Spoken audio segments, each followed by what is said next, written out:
Oh, that's so nice. Nice Bronco, dude. But yesterday I made a video about how hard it is to buy a new Ford Bronco without crazy dealer markup. There were a couple in my area for sale, so I decided to go check them out. At first I went and looked at one that had an insane markup, and they wanted $90,000 for it. But just down the road, a Ford dealer had a cool orange one for sale, so I checked that out, and they even let me take it for a drive. And the salesman actually told me that I could order one for MSRP, but it would take months to arrive. But you know what? This is America, and I hate waiting. So today, the Bronco search continues, because I actually found 3 more at a dealership a little bit further away. So I gave them a call, and they actually emailed me the sticker for the one they had in stock. In Outer Banks for $42,950. However, in my search, I also found this. A Wrecked First Edition for $11,200. But before we buy this wrecked one, let's go down to the dealership that has the 3 in stock and see if these are worth buying, or if we should snag this wrecked one and rebuild it. So if you want to see me buy and rebuild this wrecked Ford Bronco, make sure you smash that like button and subscribe to the channel so you don't miss a single video in this Bronco series.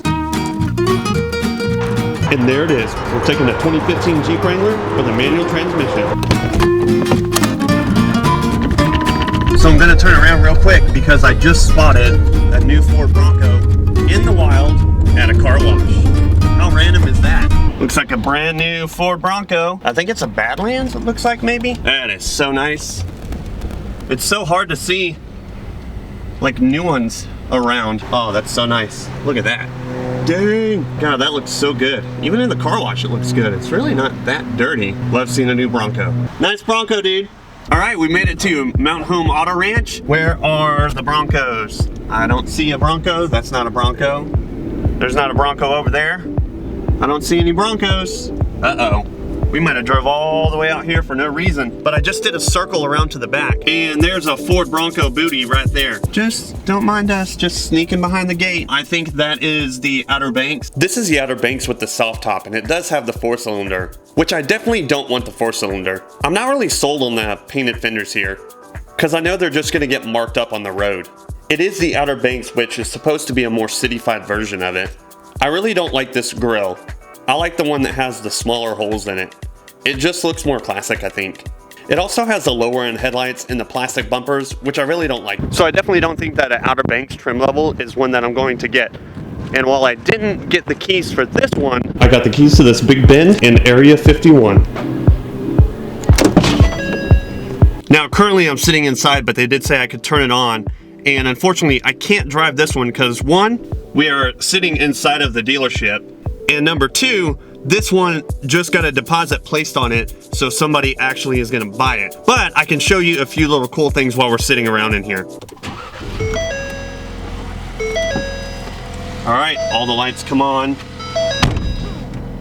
The Bronco symbol is there. I like the digital dash. Now, one thing I don't like about the digital dash is the RPM gauge. It's digital. I really do wish they went with a normal gauge. That would have been way better, especially for the manual transmission. This one does have trail turn assist and traction control, but it does not have the front and rear locking differentials. It does have the automatic transmission, which is super nice, especially if you're just going to be doing long trips and it's more of a daily commuter. I like the plaque that they put on the dash. I think that's just a really nice touch. The window switches being here in the center console instead of in the dash like the Jeep Wrangler is a pretty cool feature. And there's a couple of little Easter eggs in the interior that I want to show you real quick. When you open the door, this loading screen comes on and does a whole animation in the dash and on the main screen in the center, converting to a Bronco. The animation goes from day to night and a galaxy with shooting stars on the dashboard. I'd really like to have the steel bumpers and the lift and Sasquatch package with the 35s. And I do want to get a hardtop. So this one's also going to be a no, which leads us back to the first question that we started in this video. Should I buy this wrecked Ford Bronco and rebuild it for the channel? But first I want to show you why I'll never ever pay over MSRP for a Ford Bronco. Because what I'm about to show you made me really angry. If you saw my last video, I got to test drive a Ford Bronco for the very first time, and when I got back from that test drive, the sales guy actually said I could place an order for MSRP, I just have to wait a few months. I actually found a dealer that could sell me a Ford Bronco at MSRP, and all I had to do was spec out my bill, give them a $500 deposit, and just wait for delivery. Now, unfortunately, not everyone gets so lucky. This dealer that I'm about to show you actually made a woman cry. She's very emotional right now. She has tears in her eyes. How can like, seriously, like, I'm literally shaking. You're gonna bump it up $10,000 6 days before it comes.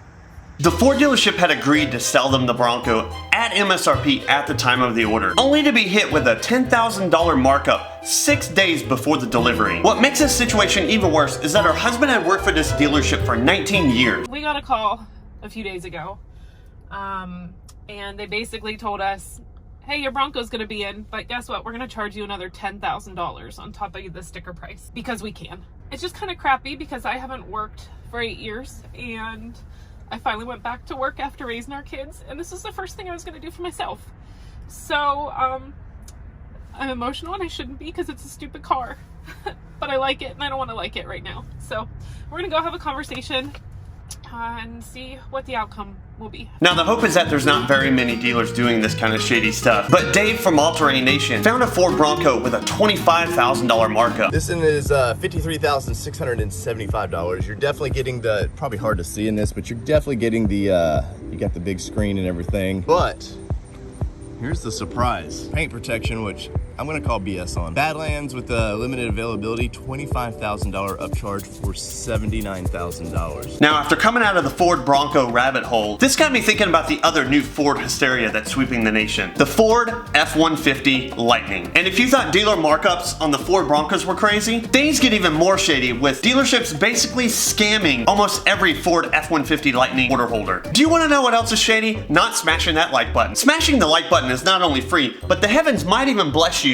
with a Ford Bronco at MSRP. Now that you smashed that like button, let's keep going. As I dug deeper into this dealer markup problem, I found post after post, video after video of customers being told their order would be at MSRP, only to go pick it up on the day of arrival or during the order process to be hit with a $5,000, $20,000, or even $30,000 markup. Dealers know most smart deposit holders won't deal with this kind of shady stuff, and that people with deeper pockets are actually willing to pay well over MSRP. This makes it almost impossible for the average buyer to get their hands on a new Ford Bronco or Ford Lightning. Now, fasten your seatbelt because this is where the dealership bait and switch comes in. Dealers are getting thousands of customers to order the new Ford Bronco or F-150 Lightning on the promise that on delivery day, the customer is going to be able to purchase it at MSRP. But the second that customer comes in to pick up that car, they get hit with a notice that, oh, sorry, we marked it up $10K. And this is what you're gonna have to pay. That's when most sane buyers will back out and the dealer is free to mark it up whatever they want. With the Lightning, it gets even worse. They build a list of interested buyers to get the orders flooding in. And then, a few days later, they get hit with this email. If you would like to be one of the first 25 orders, there will be a $30,000 market adjustment. All other orders will have a $10,000 market adjustment to the MSRP. We will not be honoring any planned pricing at this time. The additional deposit required is $5,000 and will go towards the purchase of your vehicle.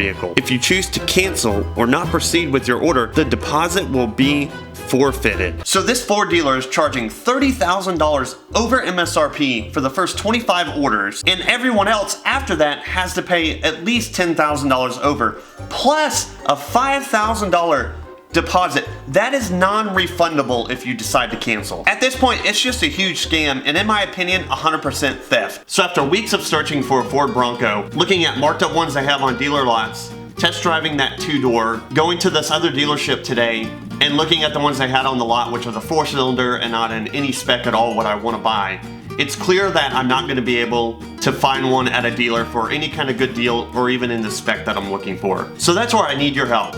I'm down to two options. Do I place a bid on this first edition that's currently at just over $12,000? And do you want to see me be one of the first channels to rebuild a Wrecked Ford Bronco? Or do I order the exact spec I want in eruption green with the Sasquatch package and all the goodies for $56,100 from a dealer and just wait 6 months to a year for it to come in? There's also this other one on Copart, which is the one you saw in my thumbnail, but I think it's a little bit too far gone to actually rebuild.